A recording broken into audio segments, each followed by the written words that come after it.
continuidad a nuestra secuencia de charlas de nuestro encuentro, le corresponde cerrar el grupo de charlas dadas por estudiantes a nuestra estudiante del Seminario de Investigación, Daisy Balbuena, quien nos va a presentar estos primeros avances que ha realizado en cuanto a esa exploración de preliminares de lo que proyecta ser su futuro trabajo de grado en calidad de monografía. Entonces, Daisy, te damos la palabra. Gracias por tu charla. Bueno, buenos días para todos. Me presento, mi nombre es Daisy Balbuena. Hoy les vengo a contar un poquito de algunos preliminares importantes que son importantes para mi trabajo monográfico, el cual se titula Una exploración numérica de valores propios y funciones propias del problema regular de String-Liouville, el cual está siendo dirigido por el profe Julio Montero.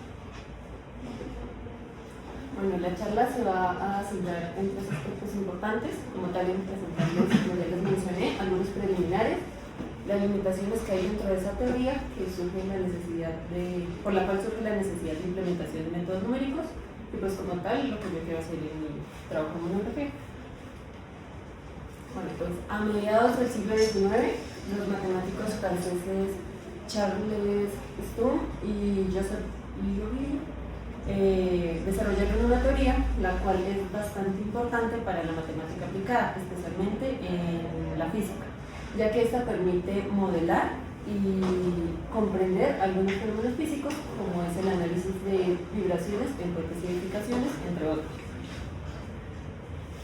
Bueno, como tal, se denomina ecuación de String-Liouville a una ecuación de la forma de la ecuación 1, donde el x varía entre a y b, se tiene que la función p de x no es nula y que la función p de x, q de x y f de x son funciones continuas en el intervalo abierto a b. Una solución para esta ecuación diferencial es una función la cual cumple dos condiciones: que esta función existe para cada x en el intervalo y que la ecuación se cumple para cada x en el intervalo. Además, algunas propiedades importantes de estas soluciones es que es continuamente diferenciable en ese intervalo y que esta función es continua en el intervalo AB.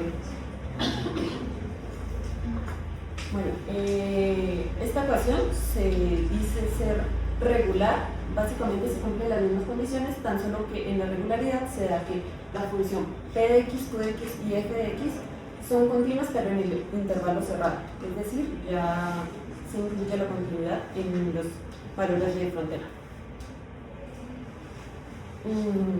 Se define un operador diferencial, el cual se denomina String-Liouville, el cual se denota L de y de x, que corresponde a la parte derecha mía, izquierda de ustedes, de la ecuación diferencial de String-Liouville.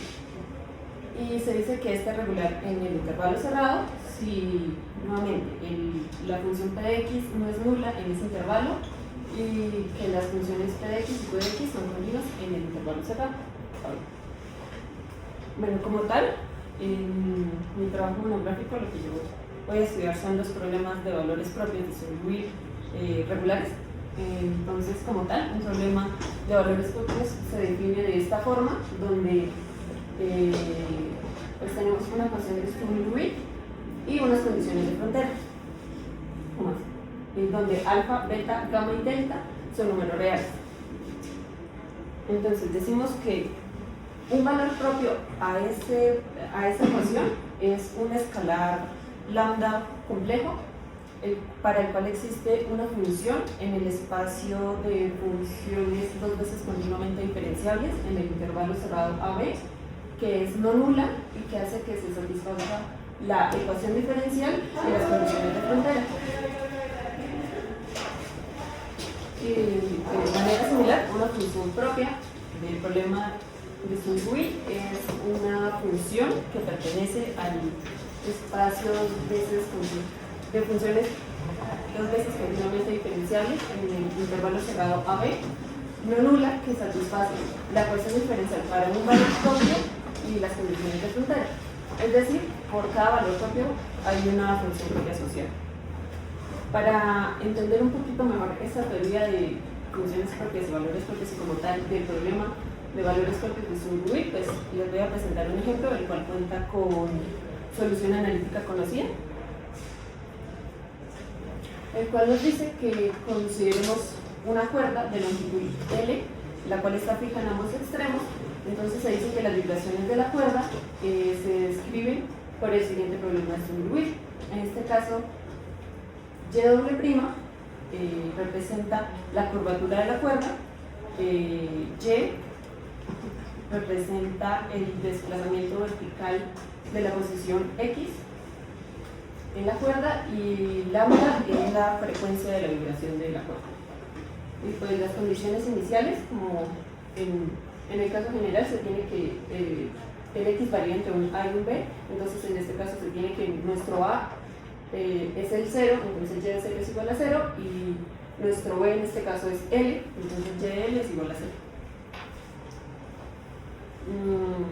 Bueno, pues en principio notemos que si es un problema de valores propios de String-Liouville, si tomamos P de X igual a 1, se tiene que no es nula, Q de X igual a 0, R de X igual a 1, alfa igual a 1, beta igual a 0, gamma igual a 1 y delta igual a 0. Entonces, reemplazando la ecuación general del problema de valores propios de String-Liouville, obtenemos que el efecto Y' más lambda Y es una ecuación de String-Liouville y además cumple las condiciones de frontera. Ahora, sabemos que una ecuación diferencial de este tipo, en este caso pues nuestro A es 1, nuestro B es 0 y C es lambda. Para resolver este tipo de ecuaciones diferenciales, lo que hacemos es suponer la forma de una solución. De la forma y de x e a la rx, donde ese e a la rx es no nulo, porque la idea es conseguir soluciones no triviales. Y r es una constante determinada. Entonces, para nuestro caso, lo que hacemos es, en principio, derivar esta solución que supusimos para poder reemplazar en nuestra ecuación diferencial. Entonces obtenemos que r cuadrado por r a la rx más lambda por e a la rx es igual a 0. Podemos factorizar el e a la rx. Y como ese término, como dijimos, no es nulo, este cuadrado más lambda tiene que ser igual a 0. Entonces ese es el que vamos a tomar como nuestro polinomio característico. Despejando r, entonces tenemos que r nos resulta más o menos la raíz de menos lambda. Entonces, teniendo esto, tenemos que considerar tres casos: cuando lambda es 0, cuando lambda es mayor que 0 y cuando lambda es menor que 0. En el caso de que lambda es 0, reemplazando en el polinomio característico, tenemos que r resulta ser 0. Entonces, una solución para la ecuación general para la ecuación diferencial está dada de la forma de x ax más b, donde a y b son constantes arbitrarias. Entonces, aplicando las condiciones de frontera, en el primer caso tendríamos que y de 0 es a por 0 más b, de donde pues, este término se nos cancela y nos queda que b es igual a 0. Y en y de l tenemos que a por l más b. Como b ya tenemos que 0, entonces a por l tiene que ser 0, pero como l es la longitud de la cuerda, l no puede ser 0. Entonces en este caso a es 0, es decir, no podemos determinar constantes a y b de forma que podamos establecer una solución no trivial. En el caso 2, si lambda es menor que 0, entonces tomamos el lambda igual a menos mu cuadrado con mu mayor que 0.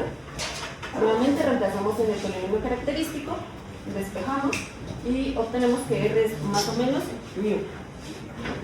Entonces la solución general de la ecuación para este tipo de soluciones es y de x igual a e a la mu x más b a la menos mu x.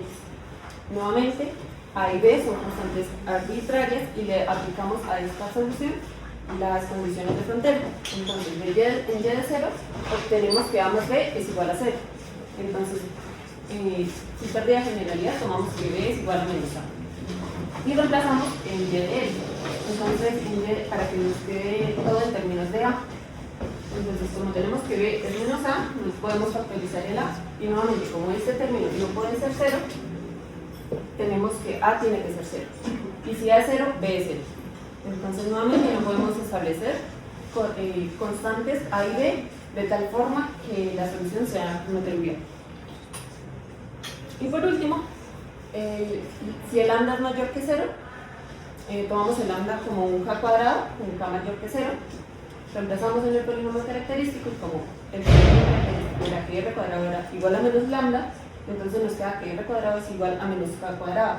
Aplicando la raíz cuadrada, tenemos que r es igual a la raíz cuadrada de menos k cuadrado, y como esa raíz la podemos ver como el producto de la raíz de menos 1 por la raíz de k cuadrado, y sabemos que la raíz de menos 1 es i, entonces nos queda que r es más o menos i por k. Entonces, cuando tenemos que esos son complejos, la forma de la solución de la ecuación diferencial es de la forma y de x a por coseno de k por x más b por el seno de k por x, donde a y b son constantes arbitrarias. Nuevamente, aplicando las condiciones de frontera, para y de 0 obtenemos que a por el coseno de k por 0 más b por el seno de k por 0, como el coseno de 0 es 1 y el seno de 0 es 0, entonces este término se nos va y nos queda que a es igual a 0. Y en y de l tenemos que a por el coseno de k por l más b por el seno de k por l, reemplazando el a, que ya teníamos el valor en el anterior, este término se nos cancela y nos resulta que b por el seno de k por l es igual a 0. Entonces, como la idea es conseguir soluciones no triviales, suponemos que el b es distinto a 0, una cuestión b distinta de 0, entonces veamos cuando el seno de k por l es distinta de 0. Entonces, el seno de k por l es distinto de 0, es igual a 0 cuando k por l es un múltiplo de pi. Entonces, podemos tomar ese k por l igual a un n por pi y despejamos el k, donde n toma valores enteros positivos. De esta forma, obtenemos que los valores propios, lambda sub n, son igual a los k cuadrados. Como ya obtuvimos el valor de k, nos queda que n pi sobre l, donde l sigue siendo la longitud de la cuerda, elevado al cuadrado, pues son los valores propios, donde n toma valores en los enteros positivos, y estos son los valores que permiten que se cumplan las condiciones de frontera con soluciones no triviales. Y en consecuencia, pues las soluciones propias asociadas a esos valores propios que hacen que eso se cumpla son el seno de n por pi por x sobre l. Entonces, en este caso específico, el lambda lo que nos representa es la frecuencia de la vibración de la cuerda, y el seno de n por pi por x sobre l lo que nos da es la forma de esas vibraciones. Y bueno, así como hay ejemplos de aplicación donde pues, todo funciona bonito y se puede calcular analíticamente, hay casos en los que no.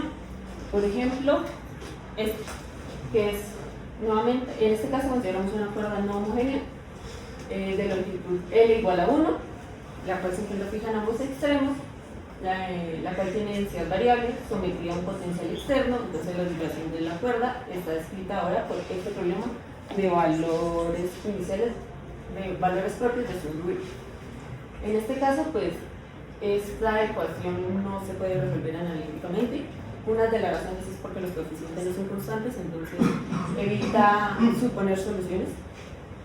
Y otra también podría ser porque no es separable, es decir, no puedo separar lo que está en términos de x y lo que está en términos de y. Entonces, bueno, esto es lo que hacen, ejemplos como estos son los que hacen necesario la implementación de métodos numéricos para resolver problemas de valores propios de su ruido. Uno de los métodos es el método del disparo, el cual lo primero que hace, el método del disparo trabaja con problemas de valores iniciales. Entonces lo que hace es asociarle un problema de valor inicial al problema de valores propios. Y la solución a ese problema de valor inicial es una solución al problema de valores propios. El problema de valores, el problema de valor inicial tiene esta forma donde la ecuación es exactamente la misma, tan solo que se hace un cambio de variable de y por u. Bueno, pues puede ser por otra, tan solo que yo digo que eso es solo para que uno no se confunda. Y lo que cambia sí son las condiciones iniciales. En este caso me queda que U del extremo inferior del intervalo es 0 y U' del extremo inferior del intervalo es un S cualquiera. Entonces, una solución para el problema de valor inicial se nota como UX lambda, pero no quiere decir que dependa de X y dependa de lambda. Solo depende de X, pero pues se evalúa con lambda. Entonces, bueno, en el ejemplo de que sí tenía solución analítica, teníamos este problema de valores propios. Entonces, el problema de valor inicial asociado, si se dan cuenta, lo único que pasó con la ecuación fue que hubo un cambio de variable y lo que sí cambia son las condiciones iniciales. En este caso, pues nuestro extremo inferior es 0, entonces por eso nos queda que U de 0 igual a 0 y U' de 0 es igual a S. Pero como tal, el método de disparo no trabaja con un S cualquiera. Y bueno, acá había puesto este teorema. Lo que hace este teorema es que me garantiza la existencia y unicidad del problema de valor inicial. Y en sí, ¿en qué consiste el método de disparo?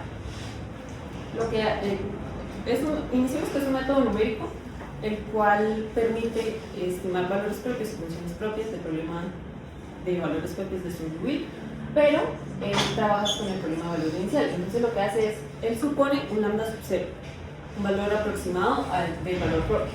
Resuelve el problema de valor inicial asociado. En este caso toma el S igual a 1 y pues el lambda del problema de valor inicial, ese es el lambda sub 0 que nosotros le damos. Entonces, una solución de ese problema de valor inicial va a tener la forma UX lambda. Entonces, si evaluamos esa solución en el extremo superior del intervalo, o sea en B, si al evaluarlo nos da 0, entonces ese lambda sub 0 en este caso es un valor propio.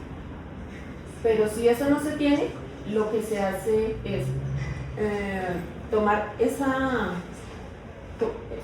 solución evaluada y ahora fijar como, no reemplazar el valor de lambda sub 0, sino fijar ese lambda y ahora hacer que eso sea una función que depende de lambda.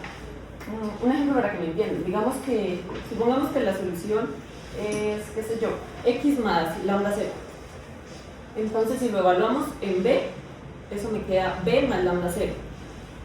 Entonces en este caso lo que hago no es reemplazar el valor de lambda 0 que di inicialmente, sino poner ese lambda como un parámetro ahora y eso me queda una función que depende ahora de lambda, pero no depende de x. Y a esa función, usando un buscador de raíces, ya sea el método de Newton-Raphson o el método de la disección, se estima una raíz para esa función y se vuelve a iterar. Entonces, ahora el lambda que yo voy a proponer es la raíz que encontré a esa función. Y así se itera pues, secuencialmente hasta que en algún momento se obtenga un valor propio. Por eso se tiene que, supongo yo que deben haber bastantes técnicas para ver qué lambda sub 0 proponer, porque puede que eso nunca converja. O haga que eso sea 0 poniendo un lambda suficientemente grande o suficientemente pequeño. Entonces, en este método se dice que lambda es el parámetro dispar. Y bueno, pues como tal, lo que yo quiero hacer en lo que estoy tratando de hacer con mi monografía es justamente esto: estudiar el problema regular de Lewis, métodos numéricos para resolver esos problemas de valores propios. Por eso el objetivo general de mi investigación, o de mi monografía más bien, que es una revisión bibliográfica, es implementar y comparar métodos numéricos para aproximar valores propios y funciones propias, valores propios y funciones propias del problema regular de Lewis, analizando tanto su precisión y convergencia mediante validación con soluciones analíticas conocidas.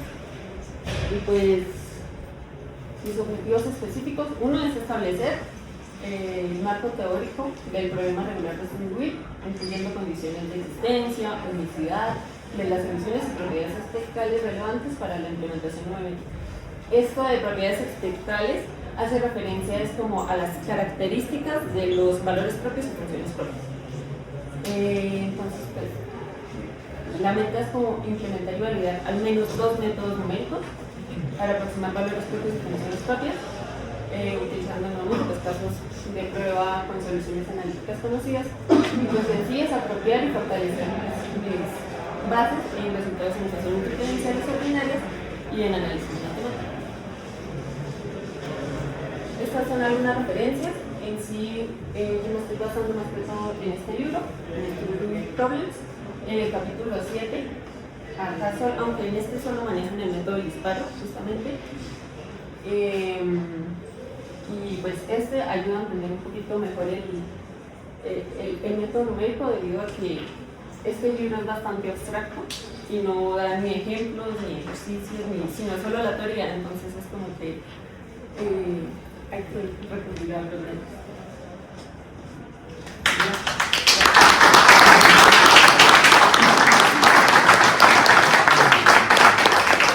Tenemos minuticos para preguntas, dudas, sugerencias, comentarios.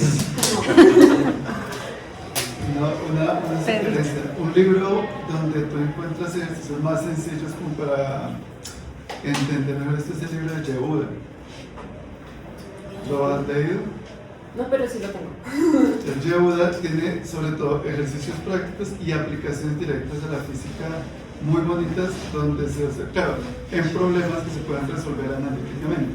Y también tiene una parte para los métodos numéricos, entonces puedes ayudarte un poco, aunque el libro es muy elemental, te puede ayudar como quieras.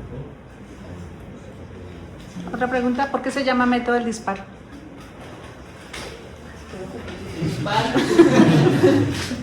Pues yo lo veo como en un ejemplo práctico, ¿no? Digamos, o bueno, así me lo ha dicho mi director, para que lo entienda más. Es como que haga de cuenta que yo estoy para acá, allá hay un arco, y lo que yo quiero es atinarle al arco. Entonces, en este caso lo probaría en la velocidad con que yo lance la pelota. Entonces, esa velocidad es la que sería como mi disparo, o lo que me determina mi disparo. Ok, gracias. ¿Alguna otra pregunta? Profesor Julián. ¿Por qué no supondría que el método del disparo sí converge en algunas situaciones? Porque uno arranca de algo que tiene futuro.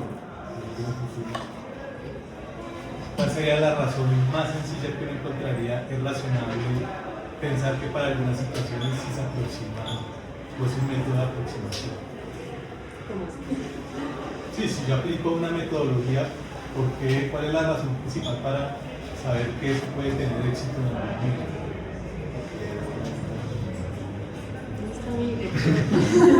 Con ese algoritmo no van, porque hay otros métodos, pero con ese que mencionaste. ¿Seguro converge más rápido que los otros? Eso es lo que va a aprender, se supone.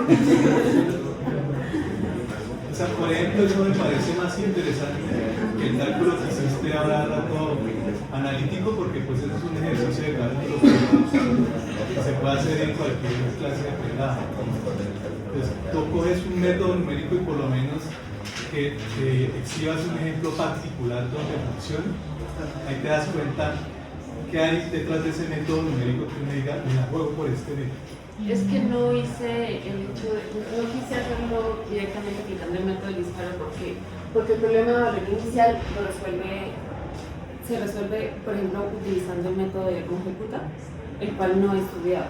Entonces, si lo hubiese hecho de una vez con el método numérico para venir a presentarles, básicamente yo hubiese utilizado librerías de Python para resolver esa ecuación diferencial, pero no sabría es como una razón analítica, porque nadie empieza con metámosle esto a Python a ver si funciona, sino que uno empieza diciendo esto tiene una interpretación, por ejemplo, geométrica, y esto me permite decir que en algunas ocasiones la solución se aproxima, y ahí sí me la juego con la parte computacional. Es como eso, un poquito entender la filosofía más sencilla en torno a eso.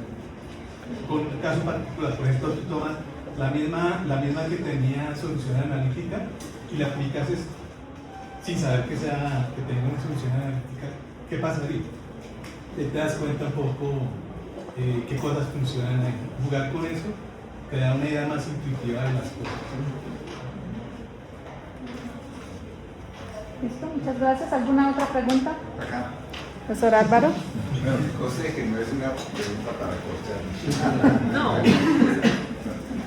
Tengo curiosidad, porque dentro de los objetivos están dos métodos numéricos. ¿Por qué no uno? ¿Por qué no tres? ¿Cuál es la razón? ¿por qué? Porque mi objetivo general es comparar métodos numéricos, ¿no? Implementar y comparar métodos numéricos. Entonces, a lo sumo tengo que hacer, como mínimo, tengo que hacer 2 métodos numéricos para poder comparar cómo se comporta cada uno y cómo funciona la convergencia en cada uno. Pero pues podrían ser más, pero eso ya depende ya es de tiempo y de... Pero supongo que depende del tipo de funciones que se trabajen en cada caso. Por ejemplo, los métodos numéricos para solucionar raíces. Por ejemplo, si uno tiene una función continua pero que no sea derivable en un intervalo, pues no va a utilizar el método de Newton, pronto el método de disección. Pero si ya tiene ese comportamiento, pues mejor trabajar eso. Ahora, si es el mismo método, pero la función en sí es muy complicada de derivar, que la derivada es muy grande, pues mejor trabajar el método de la secante. Entonces estaba pensando si tenías pensado como para un tipo de ecuaciones trabajar con un método que sirva para una cosa o para otro tipo de funciones trabajar para otro. Creo que eso ya es muy bien del campo.